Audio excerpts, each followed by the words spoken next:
Bonjour mesdames et messieurs et bienvenue dans ce flash d'information. Le 49e sommet de la CEDEAO s'est ouvert hier matin à Dakar au Sénégal en présence de 11 chefs d'État, dont le président ivoirien Alassane Ouattara. Le sommet a enregistré la prestation de serment du nouveau président de la commission de la CEDEAO, Marcel de Souza, de nationalité béninoise.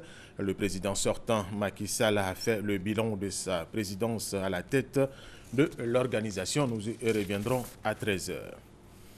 Les 8e Jeux de la francophonie sont prévus du 21 au 30 juillet 2017 ici à Abidjan. Pour recevoir ces Jeux, la ville d'Abidjan doit être prête et tous les sites opérationnels. Le Premier ministre Daniel Cablon-Duncan s'est rendu sur ces sites justement pour constater l'état d'avancement des travaux. Hamza Diaby.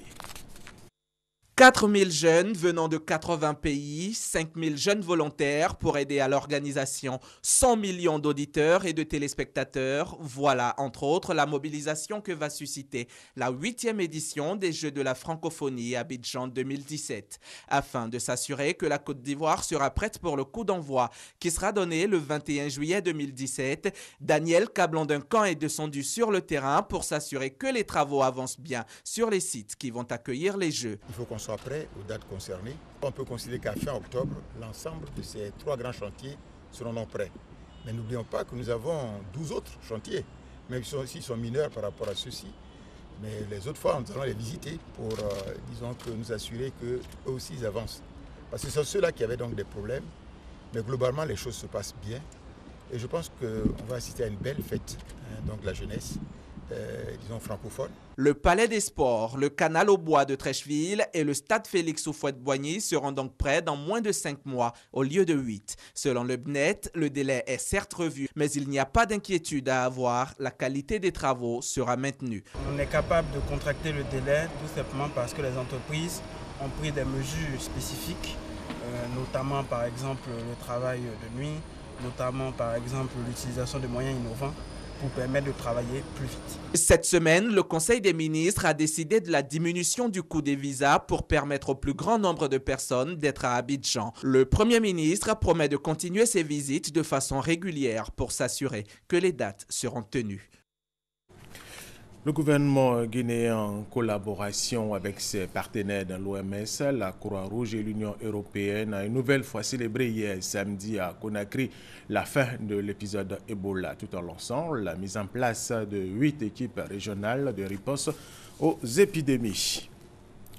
Les affrontements entre Boko Haram et des soldats du Niger et du Nigeria ont fait plus de 50 de morts dans 2 opérations distinctes, l'une lancée par l'armée au Nigeria, l'autre par les rebelles islamistes au Niger. Au Niger, 30 militaires nigériens et 2 soldats nigériens ont été tués dans l'attaque lancée par le groupe islamiste nigérien à Bosso. Au Nigeria, c'est l'armée nigériane qui a tué 19 membres présumés de Boko Haram, dont le chef dans la région, Ahmed Aboubakar Ghana. Sport, football éliminatoire CAN 2017. La Côte d'Ivoire a battu hier à Bouaké le Gabon par 2-1. L'Égypte et le Sénégal tombent respectivement de la Tanzanie de 0, du Burundi de 0, ont validé leur ticket pour cette CAN 2017 qui se disputera au Gabon. Le Cameroun s'est qualifié également après sa victoire 1-0 en Mauritanie grâce à un but d'Edgar Sali à la 31e minute. Et puis, Esther Memel a été élue Miss Côte d'Ivoire 2016 dans la nuit de ce samedi à ce dimanche au cours de la finale de ce concours de la beauté ivoirienne. La nouvelle reine de la beauté ivoirienne, haute d'1,77 m, étudiante à l'Institut national polytechnique Félix Houphouët-Boigny de Yamoussoukro. Elle a 20 ans pour 70 kilos. Rappelons qu'Esther Memel a été présélectionnée à Yamoussoukro. Dans le magazine de ce dimanche, nous allons parler de l'interdiction de fumer dans les lieux publics et transports en commun ici en Côte d'Ivoire.